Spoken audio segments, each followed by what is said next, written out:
What's up YouTube? I am Dave Winchester with The Lost Save, and welcome back to my 31 Games for Halloween series. This is where I go into my back catalog of games, pull one out that I feel like you should play during the month of October to get you into that Halloween spirit. So what game are we going to be looking at today?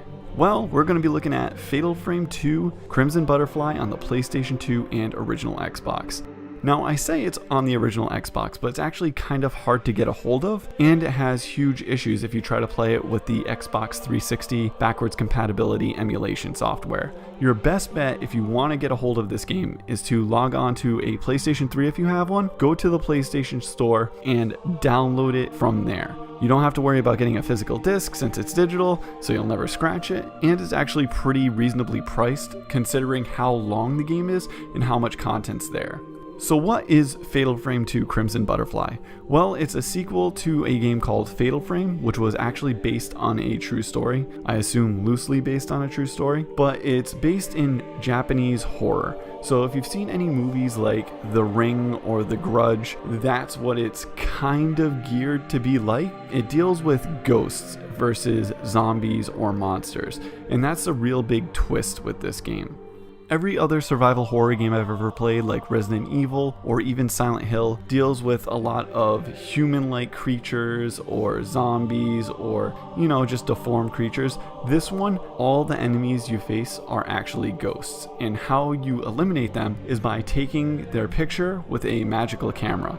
And as weird as that sounds, it actually works very well in this game. The better the shot you take of the ghost, the more damage you do, so it encourages you to not just go clicking away with the camera. Plus there's a cooldown time, so if you miss the shot or if the ghost disappears when you snap the picture, you have to wait a few seconds and the ghost can actually gain ground on you and even hurt you. I don't want to talk too much about the story of the game because it's really good and interesting, and I don't want to spoil it for you at all. Just know this: you're a girl that's trapped in a small abandoned town and you're searching for your sister. That's really all you need to know. And the town being abandoned is actually completely populated with ghosts. So every time you go into a house, you'll see some passing by. Some ghosts are harmless, most of them are not. And taking pictures of ghosts earns you experience where you can upgrade your camera to do more damage or have special effects, such as slowing the ghost down or knocking them back. Now, why did I pick Fatal Frame 2? There are multiple games in this series. There's the original Fatal Frame 2 Crimson Butterfly, Fatal Frame 3, which I believe the title of that is The Tormented, and there's also a Fatal Frame on the Wii U as well. But this one seems the most streamlined to me and has the biggest amount of improvements compared to the first game. First of all, if you end up getting lost, there's actually a radio that you can use to kind of guide you to where you should go next. You find these little gems, you put them inside the radio, it tunes into the gem's frequency, and you get these really cryptic, eerie messages that kind of lead you to where you should be going next. This is amazing because a lot of the time in the first game I would get lost. This eliminates that almost entirely. It doesn't tell you exactly where to go, but it definitely points you in the general direction, which is really all you need in a game like this.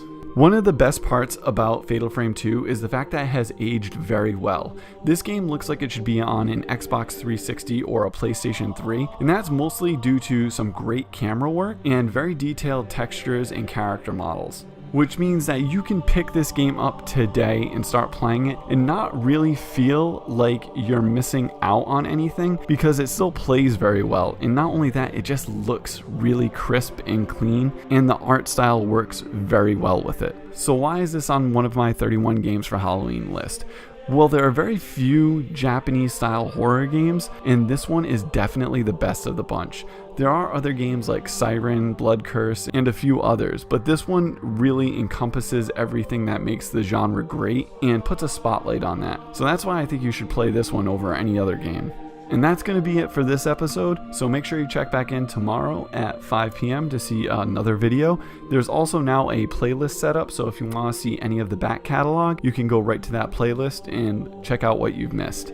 If you like this video, you can click the like button. If you hated it, that's what that thumbs down button is there for. And if you want to see more of my content, you can subscribe and click the notification bell to get notified anytime a video I post goes live. Thanks for watching, and I hope to see you again tomorrow. Have a good one.